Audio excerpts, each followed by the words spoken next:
पंजाब के पंजाबीओ वैलकम खुशामदीद जी आए अपने प्रोग्राम रीतियां रुतां दे विच मैं तेरा मेज़बान सरफराज। अज का नवा टॉपिक नवी कहानी। अज की कहानी हैगी एक जिन के खजाने की कि जिसकी हिफाजत जिन आप करता सी तो वह एक लड़के नूं किस तरह मिल जाता है। अज की कहानी है इस मुतलक। तो प्यो पुत्र होंदे ने तो उन्होंने अपनी शॉप होंदी, दुकान होंदी है।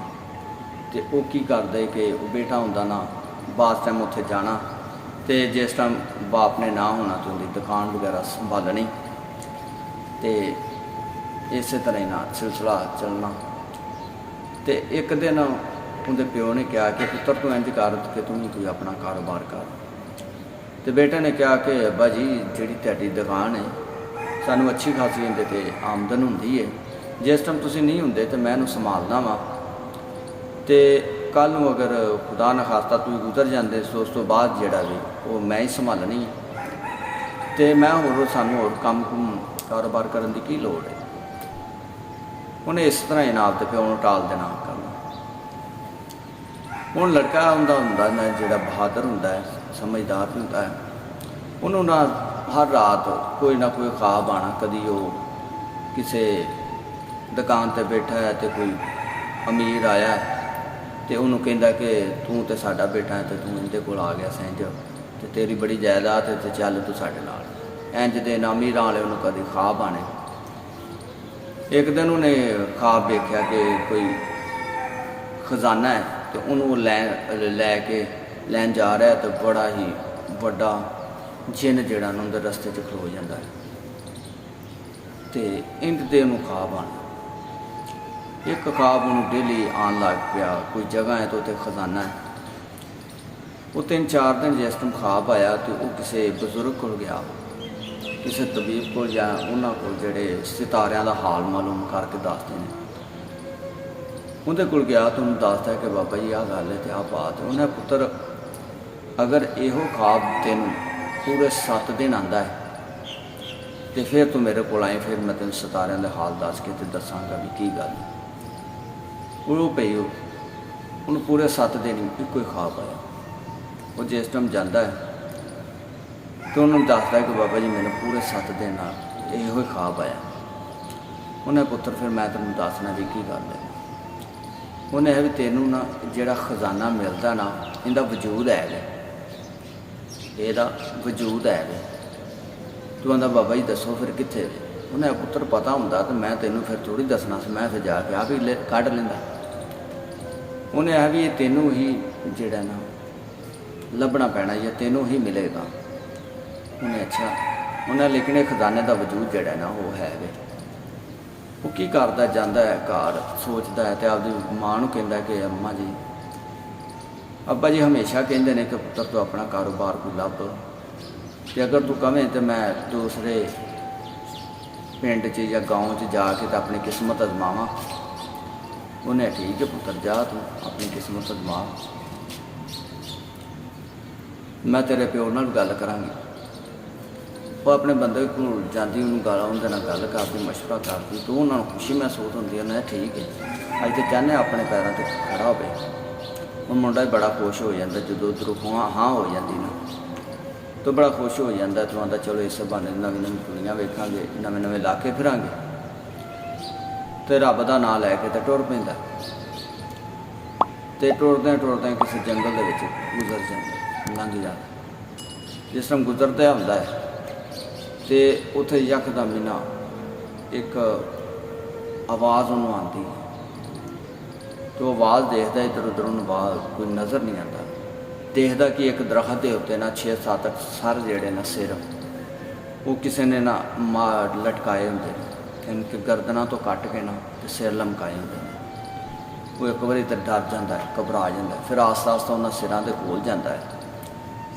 तो सिर इंज सन कि जिस तरह उन्होंने कोई गल करना चाहते हैं। अखां उन्होंने खुलियां सन, ऊँट उन्होंने चलते सन, लेकिन आवाज़ जी ना उन्होंने नहीं सी निकलती। तो उस इस तरह ही ना वो बड़ा खौफजदा होंदा है। तो उन्होंने पुछदा भी तैनूं किन्ना मारिया या किवें इंज लिट गए। वो लेकिन बोलते हैं लेकिन उन्होंने आवाज़ नहीं आती। ਉਹ ਥੋੜ੍ਹਾ ਜਿਹਾ ਹਟ ਕੇ ਨਾ ਆ ਕੇ ਤੇ ਬਹਿ ਜਾਂਦਾ। ਤੇ ਇੰਨੀ ਦੇਰ ਨੂੰ ਕੀ ਹੁੰਦਾ ਹੈ ਕਿ ਅਜੀਬੋ ਗਰੀਬ ਕਿਸਮ ਦੇ ਨਾਲ ਪਰਿੰਦੇ ਆ ਰਹੇ ਹੁੰਦੇ ਨੇ। ਜਿਸ ਟਾਈਮ ਆ ਰਹੇ ਹੁੰਦੇ ਨੇ ਤੇ ਉਹਨਾਂ ਨੂੰ ਦੇਖਦਾ ਤੇ ਉਹ ਵੀ ਆ ਕੇ ਨਾ ਉਹਨਾਂ ਥੋੜ੍ਹੀ ਕਦਮ ਤੇ ਨਾ ਆ ਕੇ ਬਹਿ ਜਾਂਦੇ ਨੇ। ਤੇ ਉਹ ਵੇਖ ਕੇ ਬੜਾ ਖੁਸ਼ ਹੁੰਦਾ ਕਿ ਬੜੇ ਪਿਆਰੇ ਜਿਹੜੇ ਨਾ ਪਰਿੰਦੇ ਆਏ। ਤੇ ਉਹ ਉਹਨੂੰ ਪੁੱਛਦੇ ਨੇ ਵੀ ਜਵਾਨ ਤੂੰ ਕਿੱਥੇ ਜਾ ਰਿਹਾ? ਤੇ ਉਹ ਹੋਰ ਖੁਸ਼ ਹੋ ਜਾਂਦਾ ਵੀ ਪਰਿੰਦੇ ਜਿਹੜੇ ਨੇ ਮੇਰੀ ਆਵਾਜ਼ 'ਚ ਗੱਲ ਕਰ ਰਹੇ ਨੇ। ਤੇ ਨਾਲੇ ਉਹਨੂੰ ਕਹਿੰਦੇ ਨੇ ਕਿ ਸਾਨੂੰ ਪਤਾ ਹੈ ਕਿ ਤੂੰ ਕਿੱਥੇ ਚੱਲਿਆ। ਉਹ ਆਂਦੇ ਨੇ ਤੈਨੂੰ ਕਿਵੇਂ ਪਤਾ, ਤੁਹਾਨੂੰ ਕਿਵੇਂ ਪਤਾ ਕਿ ਮੈਂ ਕਿੱਥੇ ਚੱਲਾਂ? ਉਹਨੇ ਸਾਨੂੰ ਪਤਾ ਤੂੰ ਇੰਜ ਨਹੀਂ ਖਜ਼ਾਨੇ ਦੀ ਤਲਾਸ਼ 'ਚ ਜਾ ਰਿਹਾ। ਉਹਨੇ ਅੱਛਾ ਤੂੰ ਨੇ ਫਿਰ ਮੈਨੂੰ ਉਹਦਾ ਰਸਤਾ ਦੱਸੋ ਤੇ ਮੈਨੂੰ ਦੱਸੋ ਮੈਂ ਕਿਵੇਂ ਪਾ ਸਕਣਾ ਖਜ਼ਾਨਾ। ਉਹਨੇ ਉਹ ਖਜ਼ਾਨਾ ਜਿਹੜਾ ਰਹਿਮਾਨ ਜਿੰਨ ਦਾ ਹੈ ਤੇ ਉਹ ਉਹਦੇ ਤੋਂ ਬੜੀ ਪਹਿਰਾ ਕਰਦਾ। ਤੇ ਉਹਦੇ ਤੋਂ ਅਸੀਂ ਬੜੇ ਤੰਗ ਹਾਂ ਕਿ ਉਹ ਪਰਿੰਦੇ ਖਾਣ ਦਾ ਬੜਾ ਸ਼ੌਕੀਨ ਹੈ। ਤੇ ਉਹਨੇ ਸਾਰੇ ਸਾਡੇ ਜਿਹੜੇ ਜਿੰਨੇ ਪਰਿੰਦੇ ਨੇ ਨਾ ਸਾਰੇ ਖਾ ਕੇ ਨਾ ਸਾਡੀ ਨਸਲ ਖ਼ਤਮ ਕਰੀ ਜਾ ਰਹੇ ਤਾਂ ਅਸੀਂ ਚੰਦ ਰਹਿ ਗਏ। ਤੇ ਅਸੀਂ ਵੀ ਉਹਦੇ ਤੋਂ ਬੜੇ ਤੰਗ ਹੈਗੇ ਹਾਂ। ਤੇ ਉਹਨੇ ਹੈ ਜਿਹੜੇ ਇਨਸਾਨਾਂ ਦੇ ਸਿਰ ਤੋਂ ਵੇਖਣ ਇਹ ਉਹ ਇਨਸਾਨ ਨੇ ਕਿ ਜਿਹੜੇ ਨਾ ਇੰਝ ਖਜ਼ਾਨਾ ਲੈਣ ਆਏ ਨੇ। ਤੇ ਉਹ ਆਪਣੀ ਤਲਵਾਰ ਕੱਢਦਾ ਤੇ ਏਡੀ ਵੱਡੀ ਤਲਵਾਰ ਇੱਕ ਇਨਸਾਨ ਨੂੰ ਮਾਰ ਕੇ ਤੇ ਟੰਗ ਦਿੰਦਾ। ਉਹਨੇ ਅੱਛਾ ਉਹਨੇ ਫਿਰ ਕੋਈ ਇਹਦਾ ਹੱਲ ਇਹਦਾ ਇਹੋ ਹੀ ਹੈ ਕਿ ਉਹ ਜਿਸ ਟਾਈਮ ਹਵਾ ਦੇ ਵਿੱਚ ਫਿਜ਼ਾ ਦੇ ਵਿੱਚ ਜਾਂਦਾ ਨਾ ਫਿਰਨ ਟੁਰਨ ਤੇ ਉਸ ਟਾਈਮ ਹੁੰਦਾ ਜਿਹੜੇ ਖਜ਼ਾਨਾ ਨਾ ਬੰਦਾ ਚੋਰੀ ਕਰ ਸਕਦਾ। ਤੇ ਇੱਕ ਜਗ੍ਹਾ ਤੇ ਇੱਕ ਦਰਖਤ ਹੈ ਜਾਂ ਪੌਦਾ ਹੈ, ਉਹਦੇ ਉੱਤੇ ਇੱਕ ਬੜਾ ਹੀ ਪਿਆਰਾ ਮੋਤੀ ਲੱਗਾ ਹੋਇਆ। ਉਹ ਮੋਤੀ ਇੰਝ ਦਾ ਹੈ ਕਿ ਇਨਸਾਨ ਉਹ ਦੇਖ ਕੇ ਜਾਂ ਹੱਥ 'ਚ ਫੜ ਕੇ ਤੇ ਉਹਦਾ ਦਿਲ ਹੀ ਨਹੀਂ ਕਰਦਾ ਕਿ ਇਹਨੂੰ ਮੈਂ ਤੋੜਾਂ ਜਾਂ ਭੰਨਾਂ। ਤੇ ਉਸ ਮੋਤੀ ਦੇ ਵਿੱਚ ਹੀ ਜਿਹੜਾ ਉਹਦੀ ਜਾਨ ਹੈਗੀ ਜਿੰਨ ਦੀ। ਇਹ ਜਿੰਨੇ ਵੀ ਇਨਸਾਨ ਮਰੇ ਨੇ ਇਹ ਮੋਤੀ ਨੂੰ ਤੋੜ ਨਹੀਂ ਪਾਉਂਦੇ, ਲਿਹਾਜ਼ਾ ਉਹਨਾਂ ਦੀ ਮੌਤ ਦਾ ਸਬੱਬ ਬਣ ਜਾਂਦਾ। ਤੇ ਉਹਨੇ ਠੀਕ ਹੈ ਉਹਨੇ ਉਹਦੇ ਤੋਂ ਥੋੜ੍ਹੇ ਫਾਸਲੇ 'ਤੇ ਇੱਕ ਸੰਦੂਕੜੀ ਤੁਹਾਨੂੰ ਨਜ਼ਰ ਆਏਗੀ ਜਿੱਥੇ ਉਹ ਮੋਤੀ ਹੋਏਗਾ। ਤੇ ਉਹਦੇ ਵਿੱਚ ਜਿਹੜਾ ਉਹ ਖਜ਼ਾਨਾ ਸਾਰਾ ਉਹਨੇ ਠੀਕ ਹੈ ਉਹ ਦੱਸਦੇ ਨੇ ਉਹਨੂੰ ਰਾਤ ਨਾਲੇ ਉਹਦੇ ਨਾਲ ਚੱਲਦੇ ਨੇ। ਉਹ ਆਂਦੇ ਨੇ ਕਿ ਹੁਣ ਨਾ ਉਹਦੇ ਮਰਨ ਦਾ ਵਕਤ ਵੀ ਆ ਗਿਆ। ਰਹਿਮਾਨ ਜਿੰਨ ਜਿਹੜਾ ਨਾ ਉਹਦੇ ਮਰਨ ਦਾ ਵਕਤ ਵੀ ਆ ਗਿਆ। ਉਹ ਆਂਦਾ ਠੀਕ ਹੈ। ਉਹ ਜਾ ਰਹੇ ਹੁੰਦੇ ਨੇ ਤੇ ਉਹਨੂੰ ਵਹਾਉਂਦੇ ਨੇ ਕਿ ਜਿਸ ਜਗ੍ਹਾ 'ਤੇ ਨਾ ਉਹ ਜਾ ਰਿਹਾ ਹੁੰਦਾ ਸੈਰ ਸੁਰ ਵਾਸਤੇ ਤੇ ਉਹਨੂੰ ਮੋਤੀ ਵਾਲੀ ਜਗ੍ਹਾ ਵਹਾ ਦਿੰਦੇ ਨੇ। ਉਹ ਜਾਂਦਾ ਤੇ ਦੇਖਦਾ ਕਿ ਵਾਕਈ ਹੀ ਬੜਾ ਪਿਆਰਾ ਤੇ ਨਾਯਾਬ ਮੋਤੀ ਜਿਹੜਾ ਨੇ ਉਹ ਹੁੰਦਾ। ਉਹਨੂੰ ਵੇਖ ਕੇ ਨਾ ਜਾਂ ਫੜ ਕੇ ਤੇ ਉਹ ਬੜਾ ਖੁਸ਼ਨੁਮਾ ਜਿਹਾ ਹੁੰਦਾ, ਬੜਾ ਪਿਆਰਾ ਜਿਹਾ ਮੋਤੀ ਬਣਿਆ ਹੁੰਦਾ। ਤੇ ਉਹਦਾ ਦਿਲ ਨਹੀਂ ਕਰਦਾ ਕਿ ਉਹਨੂੰ ਤੋੜਾਂ, ਲੇਕਿਨ ਲਿਹਾਜ਼ਾ ਉਹਨੇ ਖਜ਼ਾਨਾ ਪਾਉਣਾ ਹੁੰਦਾ, ਇਹ ਚੀਜ਼ ਨੂੰ ਮੱਦੇ ਨਜ਼ਰ ਰੱਖਦਾ ਤੇ ਜਾਂਦਾ ਹੈ। ਤੇ ਜਿਸ ਟਾਈਮ ਮੋਤੀ ਪਾ ਕੇ ਤੇ ਵੇਖਦਾ ਹੈ ਕਿ ਇੱਕ ਸੰਦੂਕ ਪਿਆ ਤੇ ਉਹਨੂੰ ਜਿਸ ਟਾਈਮ ਖੋਲ੍ਹਦਾ ਤਾਂ ਉਨੀ ਦੇਰ ਨੂੰ ਜਿੰਨਾਂ ਨੂੰ ਪਤਾ ਲੱਗ ਜਾਂਦਾ। ਉਹ ਬੜੇ ਜ਼ੋਰ ਦੇ ਨਾਲ ਆਉਂਦਾ ਤੇ ਬੜੀ ਗਰਜ ਦੇ ਨਾਲ ਇੱਕ ਵਾਰੀ ਤੋਂ ਘਬਰਾ ਜਾਂਦਾ ਕਿ ਜਿੰਨ ਆ ਗਿਆ। ਲਿਹਾਜ਼ਾ ਉਹਨੂੰ ਕਹਿੰਦਾ ਕਿ ਤੇਰੀ ਸਮਝ ਲੈ ਕਿ ਤੂੰ ਹੁਣ ਗਿਆ, ਤੈਨੂੰ ਮੈਂ ਮਾਰ ਦਿਆਂਗਾ ਕਿ ਤੇਰੀ ਜ਼ਰੂਰਤ ਕਿਵੇਂ ਪਈ ਮੇਰੇ ਖਜ਼ਾਨੇ ਤੱਕ ਪਹੁੰਚਣ ਦੀ।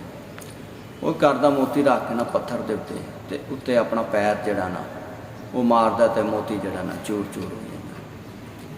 ਤੇ ਜਿਹੜਾ ਜਿੰਨ ਹੁੰਦਾ ਆਪਣੇ ਦਿਲ ਦੇ ਉੱਤੇ ਹੱਥ ਰੱਖ ਕੇ ਸੀਨੇ 'ਤੇ ਹੱਥ ਰੱਖ ਕੇ ਤੇ ਹਾਏ ਹਾਏ ਕਰਕੇ ਨਾ ਤੇ ਡਿੱਗ ਪੈਂਦਾ। ਜਿਸ ਟਾਈਮ ਡਿੱਗ ਪੈਂਦਾ ਤੇ ਉਹਦੇ ਕੋਲ ਜਾਣ ਤੋਂ ਡਰਦਾ ਪਹਿਲੇ ਤੇ ਥੋੜ੍ਹੀ ਹਿੰਮਤ ਕਰਕੇ ਕੋਈ 10-15 ਮਿੰਟਾਂ ਬਾਅਦ ਨਾ ਉਹਦੇ ਵੱਲ ਵੱਧਦਾ ਤੇ ਉਹ ਆਸਤਾ ਆਸਤਾ ਨਾਲ ਖਾਕ ਬਣਨ ਲੱਗ ਪੈਂਦਾ। ਜਿਸ ਟਾਈਮ ਖਾਕ ਬਣਨ ਲੱਗ ਪੈਂਦਾ ਤੇ ਉਹ ਆਉਂਦਾ ਤੇ ਸੰਦੂਕ ਜਿਹੜਾ ਚੁੱਕਦਾ ਆਪਣੇ ਮੋਢਿਆਂ 'ਤੇ ਲੈ ਜਾਂਦਾ ਆਪਣੇ ਘਰ ਨੂੰ। ਜਿਸ ਟਾਈਮ ਆਪਣੇ ਘਰ ਜਾਂਦਾ ਉਸ ਵਕਤ ਹਨੇਰਾ ਹੁੰਦਾ ਤੇ ਸਾਰੇ ਲੋਕ ਸੁੱਤੇ ਹੁੰਦੇ ਤੇ ਸੁਬਾਹ ਨਾ ਜਾ ਕੇ ਤਾਂ ਆਪਣੇ ਘਰ ਜਾ ਕੇ ਸੌਂ ਜਾਂਦਾ। ਉਹਦੇ ਮਾਂ ਪਿਓ ਨੂੰ ਵੀ ਨਹੀਂ ਪਤਾ ਲੱਗਦਾ ਕਿ ਸਾਡਾ ਬੇਟਾ ਆਇਆ। ਲਿਹਾਜ਼ਾ ਉਹ ਕੀ ਕਰਦੇ ਨੇ, ਸੁਬਾਹ ਜਿਸ ਟਾਈਮ ਆਪਣੇ ਬੇਟੇ ਨੂੰ ਦੇਖਦੇ ਨੇ ਤੇ ਬੜਾ ਖੁਸ਼ ਹੁੰਦੇ ਨੇ ਕਿ ਸਾਡਾ ਬੇਟਾ ਵਾਪਸ ਆ ਗਿਆ। ਤੇ ਉਹਨੂੰ ਉਠਾਉਂਦੇ ਨੇ ਤੇ ਮਿਲਦੇ ਨੇ ਤੇ ਉਹਨੂੰ ਦੱਸਦਾ ਕਿ ਇਹ ਕੁਛ ਹੋਇਆ ਮੇਰੇ ਨਾਲ ਤਾਂ ਮੈਂ ਖਜ਼ਾਨਾ ਲਿਆਂਦਾ ਹੈ। ਤੇ ਉਹਨੇ ਪੁੱਤਰ ਇਹ ਵਾਕਈ ਤੇਰਾ ਖਜ਼ਾਨਾ ਹੈ? ਉਹਨੇ ਮੇਰਾ ਖਜ਼ਾਨਾ ਨਹੀਂ, ਇਹ ਸਾਡਾ ਖਜ਼ਾਨਾ ਹੈ, ਆਪਣੇ ਸਾਰਿਆਂ ਦਾ। ਤੇ ਉਹ ਬੜੇ ਖੁਸ਼ ਹੁੰਦੇ ਨੇ ਤੇ ਉਹ ਖਜ਼ਾਨੇ ਦੇ ਵਿੱਚੋਂ ਕੁਛ ਸੋਨੇ ਦੇ ਸ਼ਰਕੀਆਂ ਵਗੈਰਾ ਵੇਚ ਕੇ ਤੇ ਇੱਕ ਬੜਾ ਪਿਆਰਾ ਜਿਹਾ ਮਹਿਲ ਜਿਹੜਾ ਨਾ ਉਹ ਛੱਤ ਲੈਂਦੇ ਨੇ, ਬਣਾ ਲੈਂਦੇ ਨੇ। ਤੇ ਉਹਦੇ ਵਾਲਿदैन ਜਿਹੜੇ ਨੇ ਉਸ ਲੜਕੇ ਵਾਸਤੇ ਰਿਸ਼ਤਾ ਵਗੈਰਾ ਲੱਭਣ ਲੱਗ ਪੈਂਦੇ ਨੇ ਤਾਂ ਕਿ ਉਹਦੀ ਸ਼ਾਦੀ ਕਰਕੇ ਤੇ ਉਹਦੀ ਜ਼ਿੰਦਗੀ ਜਿਹੜੀ ਅਗਾਂਹ ਵਧੇ। ਤੇ ਇਹ ਸੀ ਅੱਜ ਦੀ ਕਹਾਣੀ, ਅੱਜ ਦਾ ਟੋਪਿਕ ਕਿ ਕਿਸ ਤਰ੍ਹਾਂ ਇੱਕ ਇਨਸਾਨ ਜਿਹੜਾ ਉੱਚੇ ਦੇ ਖਜ਼ਾਨੇ ਤੇ ਨੂੰ ਲੈਂਦਾ ਤੇ ਉਹਦੇ 'ਤੇ ਕਬਜ਼ਾ ਕਰਦਾ ਜਾਂ ਉਹਦਾ ਮਾਲਕ ਬਣ ਜਾਂਦਾ। ਉਮੀਦ ਹੈ ਕਿ ਤੁਹਾਨੂੰ ਚੰਗੀ ਲੱਗੀ ਹੋਏਗੀ ਤੇ ਮਿਲਦੇ ਹਾਂ ਅਗਲੀ ਵੀਡੀਓ ਵਿੱਚ। ਤਦ ਵਾਸਤੇ ਮੈਨੂੰ ਦਿਓ ਇਜਾਜ਼ਤ। ਅੱਲਾ ਨਿਗਹਿਬਾਨ। ਪਾਕਿਸਤਾਨ ਜ਼ਿੰਦਾਬਾਦ। ਪਾਕ ਹੋ ਪਾਇੰਦਾਬਾਦ।